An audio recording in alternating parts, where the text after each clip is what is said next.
தமிழக வெற்றிக் கழக பெண் நிர்வாகிகளுக்கு எதிராக ஆபாசமாக பேசியதாக Abdul Kalam vision India movement நிர்வாகி பொன்ராஜ் வெள்ளைச்சாமி மீது அப்துல் கலாம் பேரை வச்சு வயிற்றுல பிச்சை எடுத்து சுத்திட்டு இருக்கிறவன் நீ எல்லாம் சரியா?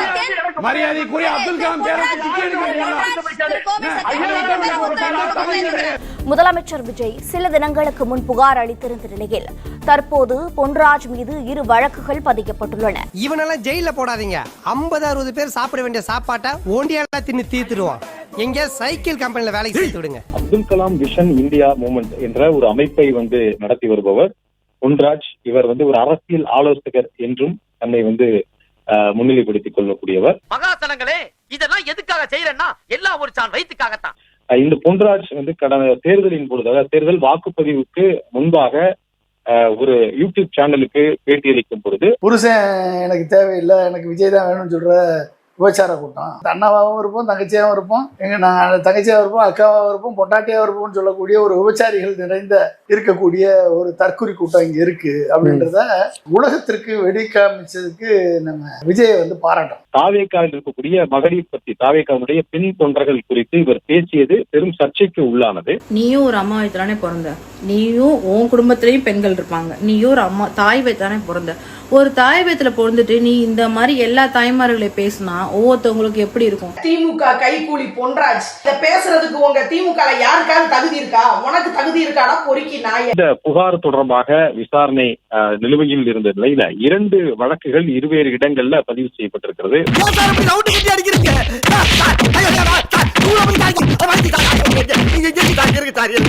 ஒன்று சென்னை காவல்துறையில சைபர் கிரைம்ல தனியாக ஒரு வழக்கை பதிவு செய்திருக்கிறார்கள். நான் ரொம்ப பெரிய இடம், என் மேல கைய வச்ச நீ உன் ஜென்மத்துக்கு ஃபீல் பண்ண வேண்டியது இருக்கும்.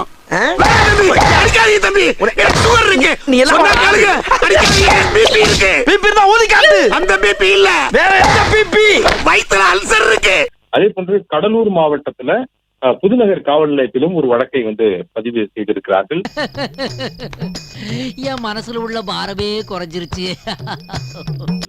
தாவேக்காவில் இருக்கக்கூடிய பெண் நிர்வாகிகள், பெண் தொண்டர்கள் பற்றி அவதூறாக ஆபாசமாக பேசியதாக இந்த வழக்குகள் பதிவு செய்யப்பட்டிருக்கிறது. இன்ஸ்பெக்டர் சார், இந்த ஜென்மத்தை மட்டும் தனி ஜெயில கொண்டு போய் அடைங்க, மத்த கைதிகளோட சேர்த்துறாதீங்க, அவங்க எல்லாத்தையும் கருத்து வச்சிருவான். 2 வழக்குகள் 2 இடங்கள்ல பதிவு செய்யப்பட்டிருக்கக்கூடிய நிலையில் இது தொடர்பாக அடுத்த கட்டமாக சட்ட வல்லுநர்களுடன் ஆலோசனை செய்து நடவடிக்கை மேற்கொள்ளப்படும் என்று காவல்துறை தரப்புல தெரிவிக்கப்பட்டிருக்கிறது.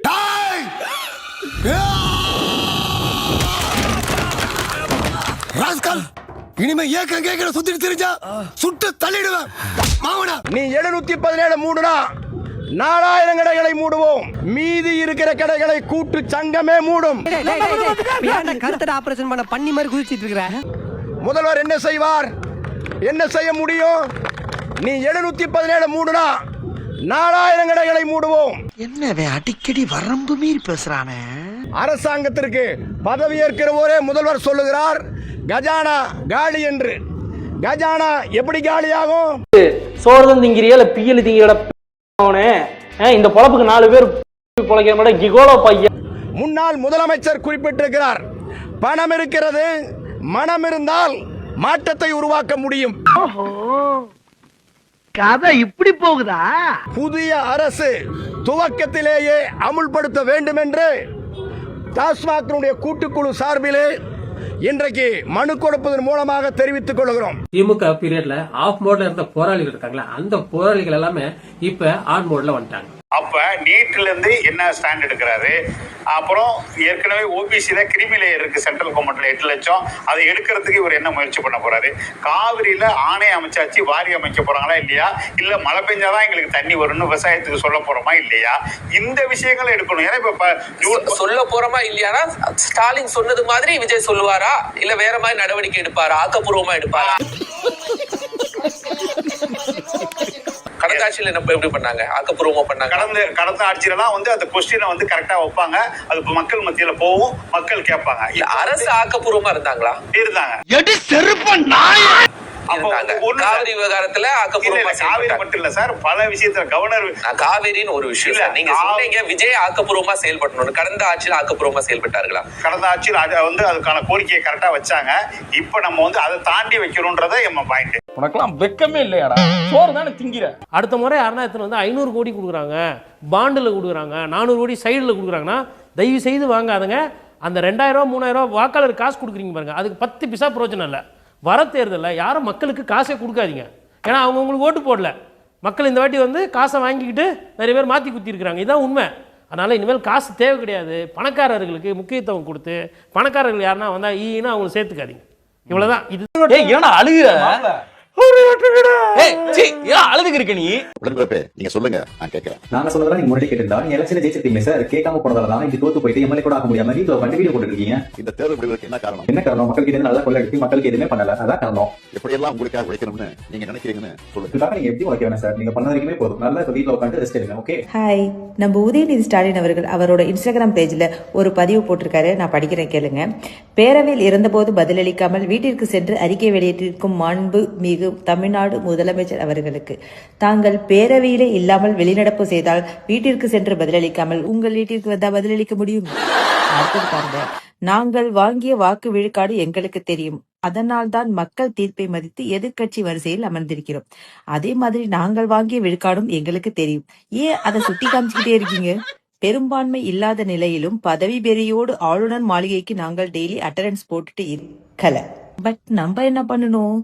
தோத்து போனாலும் பரவாயில்ல, 2 எதிர் கூட்டணி கட்சி ஒண்ணு சேர்ந்தாவது பதவி வெறியோடு நம்ம அலையல. நம்ம அணியும் அதிமுக அணியும் சேர்ந்தா நாமளே ஆட்சி அமைக்க முடியுங்கிற ஒரு ப்ரப்போசல் வந்துருக்குது. அதில் எடப்பாடி அவர்களை வந்து முதலமைச்சராக முன்மொழிகிறாங்க. இதை பற்றி உங்கள் கருத்து என்ன அப்படின்னு முதல்ல நான் வந்து சொல்கிறேன். இது திமுகவுக்கே பெரிய கேள்விக்குறியாயிரும், உங்களுடைய எதிர்காலமே சூன்யமாயிரும், இது நல்ல முயற்சி இல்லை அப்படின்னு நான் சொல்கிறேன். கம்யூனிஸ்டுகளும் கிட்டத்தட்ட அதே மாதிரியான ஒரு டோனில் தான் கருத்து சொன்னாங்க. நாங்கள் எழுச்சி வந்துட்டோம்.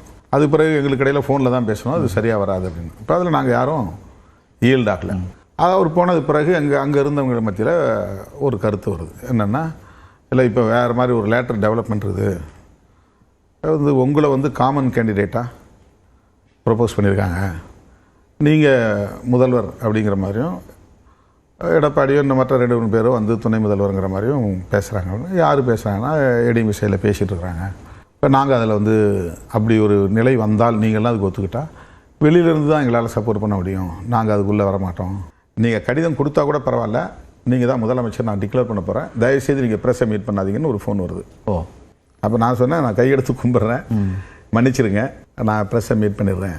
இதில் வந்து எனக்கு இது எந்த தரப்புலேருந்து வருது? ஒரு தரப்புல இருந்து வருது. அவங்க வந்து இது வந்து இந்த இன்னார்னு குறிப்பாக நம்ம சொல்லணும்னு அவசியம் இல்லை. ஓகே. ஆனால் இந்த 4 மணிக்கும் அந்த அழைப்பு இருக்குங்கிறீங்க. 4:45. சரி, 4:45க்கு நான் வந்து ப்ரெஸ்ஸை மீட் பண்ணுறது எங்கள் வாசலுக்கு போயிட்டு நான் இறங்க போகிறேன். அந்த நேரத்திலே ரொம்ப முக்கியமான ஒரு சோர்ஸில் இருந்து, ரொம்ப ரொம்ப ரிலையபிளான ஒரு சோர்ஸில் இருந்து எனக்கு அவங்க வந்து பேசுகிறாங்க. அப்போ நான் சொன்னேன், இந்த மாதிரி நான் டிக்ளேர் பண்ணிட்டேன், லெட்டர் கொடுத்துறேன். லெட்டர் கொடுத்தா ஒன்றும் பிரச்சனை இல்லை, அது ஒரு பெரிய விஷயம் இல்லை, நீங்கள் லெட்டரை எங்கள் கையில் கொடுங்க அப்படின்னா. அப்போ நான் இல்லை சொல்லிட்டு அறிவிக்கிறேன்.